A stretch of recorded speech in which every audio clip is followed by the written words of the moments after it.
जल्दी भाग भावेश, दुश्मन की टुकड़ी हमारे पीछे आ रही है। ये कैसा ठहराव है, भारत के शूरवीर होकर हम दुश्मनों को पीठ दिखाकर भाग रहे हैं। हम अपनी जान बचा रहे हैं क्योंकि हम दोनों देशभक्त घायल हैं और निहत्थे हैं और हमारे दुश्मन बड़े आंकड़े में हैं। हमें जल्दी से कोई शरपनाह ढूंढना होगा। रणधीर और भावेश सरहद के दो देशभक्त हैं जिनके खौफ से दुश्मन थर थर कांपते थे। मगर मंजर कुछ इस कदर बदल गया कि अचानक सरहद पर छिटकी बर्फ की चादर सिपाहियों के खून से सन गई। रणधीर और भावेश ने उन पर पलटवार किया मगर उनका बल दुश्मन के बड़े टुकड़ी के आगे फीका पड़ गया और दुश्मन की चलाई गोली उन्हें छूकर गुजर गई और दोनों वहां से बचते भाग रहे हैं। कुछ कोस चलने के बाद उनकी नजर एक गेस्ट हाउस पर गड़ जाती है। वहाँ देखो भावेश, सामने गेस्ट हाउस है, चलो इन्हें चकमा देकर उस गेस्ट हाउस में घुस जाते हैं। दोनों फौजी भागकर गेस्ट हाउस का फाटक खटखटाते हैं। तभी झटके के साथ दरवाजा खुलता है। उनके सामने एक लंबा चौड़ा व्यक्ति खड़ा था। उसका लंबा कद काठी और तन पर खाकी थी। उस फौजी को देखकर दोनों फुसफुसाते हैं। रणधीर, ये तो फौजी लगता है हम सही जगह पर आ गए हैं। देखिए, हम देशभक्तों की जान खतरे में। क्या आज रात आप हमें गेस्ट हाउस में ठहरा सकते हैं? क्यों नहीं, इस गेस्ट हाउस के दरवाजे हर देशभक्त के लिए खुले हुए हैं।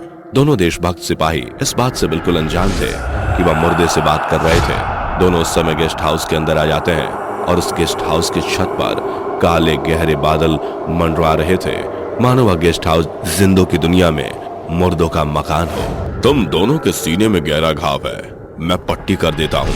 इसके बाद भूत उन देशभक्तों के जख्म पर पट्टी लगाने लगता है। थोड़ी दर्द बाधा तो बर्दाश्त करनी पड़ेगी मेरे दोस्त, वरना इन जख्मों को नासूर बनने में देर नहीं लगती।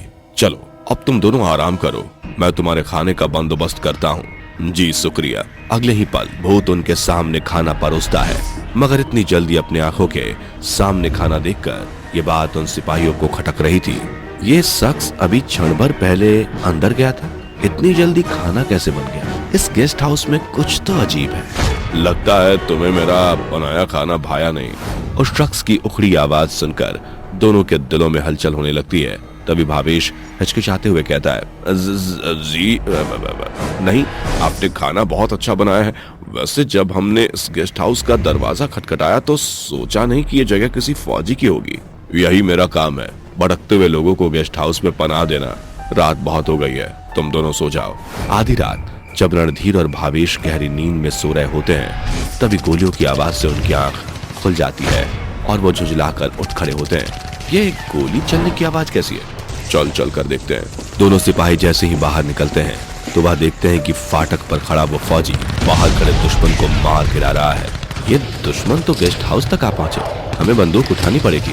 रणधीर अपनी राय जता ही रहा था कि तभी एक गोली उस फौजी के आर पार होता देख उनकी आंखें फटी की फटी रह जाती है। रणधीर, क्या तुमने देखा? गोली फौजी के आर पार हो गई, मगर कैसे? अचानक इस भूत या देशभक्त की गर्दन उनकी ओर पलट जाती है और वह कहता है, क्योंकि मैं भूत या देशभक्त हूँ। कोई भी गोली और बारूद मुझ मुर्दे को नहीं मार सकती। यह सुनकर दोनों सिपाहियों के रोंगटे सिहर उठते हैं और उनके हाथ पांव थर्राने लगते हैं। इसका मतलब कि हम एक भूतिया गेस्ट हाउस के भीतर, हमें यहाँ से भागना पड़ेगा। ठहरो, तुम बिना मर्जी के इस दरवाजे के बाहर नहीं जा सकते। इस गेस्ट हाउस में लोग आते हैं अपनी मर्जी से, मगर जाते हैं मेरी मर्जी से। और जरा देखो बाहर का दहशत भरा मंजर, दुश्मनों की टुकड़ी तुम फौजियों को फाड़ खाने की ललक में खड़ी है। भूतिया देशभक्त की सूझबूझ भरी बातें सुनकर दोनों सिपाही गेस्ट हाउस में ही जम जाते हैं और तीनों मिलकर गेस्ट हाउस से दुश्मनों पर धुआंधार गोलीबारी करने लगते हैं। मगर तभी कुछ ऐसा होता है कि वह दोनों डर के मारे पसीने से तरबतर हो जाते हैं। ये सब क्या हो रहा है? ये गोलियां दुश्मनों के सीने को छलनी क्यों नहीं कर पा रही हैं? क्योंकि ये सभी मुर्दा हैं। हम सभी मुर्दा हैं और तुम दोनों भी अब जान से जाओगे। ऐसा कहकर तेजा भूतिया सिपाही भावेश को गेस्ट हाउस की दहलीज से घसीटते हुए बाहर ले आता है।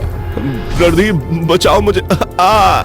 यम्मा यम्मा यम्मा यम्मा, ये खूबसूरत समा बस आज की रात है जिंदगी, कल तुम कहाँ। आओ मेरे दुश्मन दोस्त, आगे बढ़ो और नोच लो इसकी बोटी। इसी के साथ भूतों का झुंड भावेश पर टूट पड़ते हैं। तभी भूतिया देशभक्त की आंखों में आग उतर जाता है और वह दुश्मनों पर भेड़िए की तरह टूट पड़ता है। वह किसी का कलेजा काट रहा था तो किसी की आंखें नोच रहा था, जिसके साथ उन हैवानों का झुंड हवाओं में घुल मिल जाता है और दोनों देशभक्त गहरी सांस भरते हैं। तुम चिंता मत करो, इस गेस्ट हाउस में तुम दोनों महफूज हो। जितने भी हथियार तुम्हारी हानि के लिए उठेंगे उन सभी को नष्ट कर दूंगा। डर की ऐसी सच्ची तस्वीर देखकर दोनों देशभक्तों के हाथ पांव जैसे फूल चुके थे। तभी गेस्ट हाउस के बाहर लगी शहतूत की डालियां खुद ब खुद जोर जोर से हिलने लगती हैं और देखते ही देखते भूतिया देशभक्त के गेस्ट हाउस के ऊपर उभरे बादलों में नगाड़े गूंजने लगते हैं। इस गेस्ट हाउस को मुझे लेकर तुम दोनों सिपाहियों के मन में सैकड़ों सवाल उफन रहे हैं। ये बात कुछ साल पुरानी है, जब इस गेस्ट हाउस की रख रखाव के लिए मैं यहाँ था। मैं एक सीक्रेट फौजी था और ये गेस्ट हाउस सरहद के सिपाहियों की शरपनाह था। मगर उस बरसात की रात कर्नल राम यहाँ आए। वो बहुत ही घायल थे। सिपाही मोहन, दरवाजा खोलो। राम सर, आप यहाँ? सरहद की हालत बहुत ही नासाज है। हम सभी सिपाही आज इस गेस्ट हाउस में ठहरेंगे। मैंने जल्दी से फौजियों को अंदर बुलाया और फाटक बंद कर दिया। मगर उस रात न तो बरसात रुक रही थी, न बिजली की गड़गड़ाहट थम रही थी। तभी बरसात के ठहरे पानी में कुछ कदमों के छपकने की आवाज से मेरे कान खड़े हो गए और बाहर देखा तो दुश्मन ही दुश्मन थे। हमने आखिरी सांस तक उनका सामना किया और फतेह हम फौजियों की हुई, मगर अंत में हम मारे गए। मगर मेरे फर्ज ने मुझ फौजी की भूतिया देशभक्त बनाकर दृढ़ खड़ा कर दिया और मैं आज भी इस गेस्ट हाउस का पहरुआ बनकर तुम्हारे सामने हूँ। भूतिया देशभक्त की आप बीती सुनकर दोनों सिपाहियों की आंखों में आंसू उतर जाते हैं। वह उन्हें सलूट करते हैं। सचमुच आप जैसे फौजी इस भारत की शिरोमणि हैं, जो मिट्टी में मिल जाने के बाद भी एक फौजी का फर्ज नहीं भूलते। अब हमें चलना होगा, सुबह होने वाली है। अलविदा साथियों, जब कभी तुम्हें खतरा घेरे तो इस भूतिया फौजी के गेस्ट हाउस का फाटक तुम्हारे लिए हमेशा खुला रहेगा। इसके साथ सुबह होते ही दोनों सिपाही उस गेस्ट हाउस से रवाना हो जाते हैं। आधी रात जब रणधीर और भावेश गहरी नींद में सो रहे होते हैं, तभी गोलियों की आवाज से उनकी आंख खुल जाती है और वो झुंझलाकर उठ खड़े होते हैं। ये गोली चलने की आवाज कैसी है? चल चल कर देखते हैं। दोनों सिपाही जैसे ही बाहर निकलते हैं तो वह देखते हैं कि फाटक पर खड़ा वो फौजी बाहर खड़े दुश्मन को मार गिरा रहा है। ये दुश्मन तो गेस्ट हाउस तक आ पहुंचे, हमें बंदूक उठानी पड़ेगी। रणधीर अपनी राय जता ही रहा था कि तभी एक गोली उस फौजी के आर पार होता देख उनकी आंखें फटी की फटी रह जाती है। रणधीर, क्या तुमने देखा? गोली फौजी के आर पार हो गई। मगर कैसे? अचानक इस भूतिया देशभक्त की गर्दन उनकी ओर पलट जाती है और वह कहता है, क्योंकि मैं भूतिया देशभक्त हूँ।